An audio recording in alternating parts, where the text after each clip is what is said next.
Hello friends, வாங்க இன்று உருண்டை குழம்பு செய்வது எப்படின்னு பார்க்கலாம்.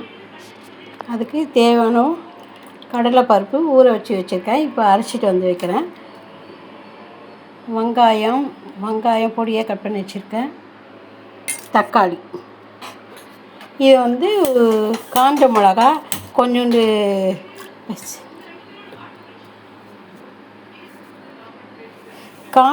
கொஞ்சம் சோம்பு, ஒரு 2-3 பூண்டு எல்லாத்தையும் வச்சு அரைச்சி கொஞ்சம் குறைன்னிட்டு அரைச்சி எடுத்துன்னு வந்து வைக்கிறேன். காஞ்ச மிளகா, சோம்பு, உப்பு இதெல்லாம் போட்டு அரைச்சின்னு வந்துடுறேன். இப்போ எண்ணெய் காயுதுப்பா, கடுகு போட்டுக்கிறேன், கொஞ்சம் சீரகம் போட்டுக்கிறேன். நல்லா பொரியட்டும். நல்லா பொரிஞ்சிச்சு. இப்போ வெங்காயம் போட்டுக்கலாம். வெங்காயம் போட்டு நல்லா கலரிட்டே இருக்கணும். கொஞ்சம் சேர்க்குற அளவுக்கு கலந்து வறுத்து எடுத்துக்கலாம். வெங்காயம் சேர்ந்துச்சுப்பா, கருவேப்பிலை போட்டிருக்கேன். கருவேப்பிலை போட்டு ஒரு தக்காளியை போட்டுக்கிறேன். தக்காளி போட்டு நல்லா வதக்கிக்கிறேன். இது கொஞ்சம் நேரம் வதக்கிட்டு கொஞ்சம் சேர்க்கட்டும். மஞ்சள்தூள் ஒரு 2 ஸ்பூன் போட்டுக்கிறேங்க. மிளகாத்தூள் ஒரு 2 ஸ்பூன் போட்டுக்கிறேன். மஞ்சள்தூள் 1 ஸ்பூன் போட்டுக்கிறேன். இது மஞ்சள்தூள் 1 ஸ்பூன் போட்டுக்கிறேன். உப்பு தேவையான அளவு உப்பு போட்டுக்கிறேன். உப்பு போடும்.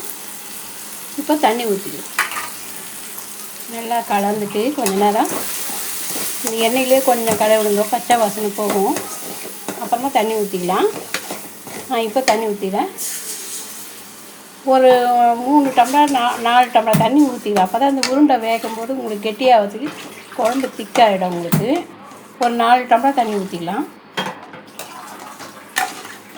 இந்த மாதிரி கொஞ்சம் குழம்பு தண்ணியாக வச்சுக்கோங்க. புளி ஊற வச்சுருக்காங்க. அது குழம்பு கொச்ச உடனே இதை கரைச்சி ஊற்றிக்கலாம். புளி கரைச்சி ஊற்றிட்டாங்க. இது கொதித்த உடனே உருண்டை ஊற்றி போடலாம். இப்போ உருண்டை மாவில் கருவேப்பிலை, கொத்தமல்லி இதெல்லாம் போட்டு கலந்துக்கிறேன். இப்போ இந்த மாதிரி உருண்டையாக சின்னதாக உருண்டை பண்ணி போட்டுக்கோங்க. நல்லா கொதிக்குது. மாவு கொதிக்குது, குழம்பு நல்லா கொதிக்குது. அதில் சின்ன உருண்டையாக உருட்டி போட்டுக்கிறேன். இந்த சைஸ் போட்டால் போதும். தள்ளி போடுங்க. பக்கத்தில் பண்ணால் ஒட்டிக்கும். அப்புறம் கெட்டியாகிடும் மாவு. குழம்பு உடஞ்சிரும். அதனால் ஒன்று மெல்லமாக போடுங்க. அப்போ தான் உடையாத முழுசாக வரும் உங்களுக்கு உருண்டை. அதேமாதிரி போட்டுட்டு உடனே கலக்காதீங்க. இந்த உருண்டை எல்லாம் நல்லா கொதிச்சுதுன்னா மேலே வரும். அப்படி அது தானாகவே மேலே வரும். அப்புறம் கலந்துக்கலாம். இந்த மாதிரி சின்னதாக உருண்டை ஒட்டி போட்டு தள்ளி எங்கே உருண்டை இல்லாத இருக்கமோ அந்த இடத்துலையே பார்த்து போடுங்க.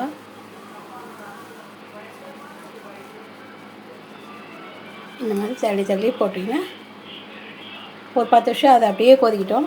அப்புறம் கலந்துக்கலாம். உருண்டையெல்லாம் மேலே தானாக அப்படியே மேலே வந்துடும் உங்களுக்கு. நல்லா கொதிக்குது. இன்னொரு 10 நிமிஷம் இது வெந்தவுடனே ஆஃப் பண்ணிடலாம். உருண்டை குழம்பு ரெடி ஆயிடுச்சுங்க. பாருங்கள், வெந்துடுச்சு.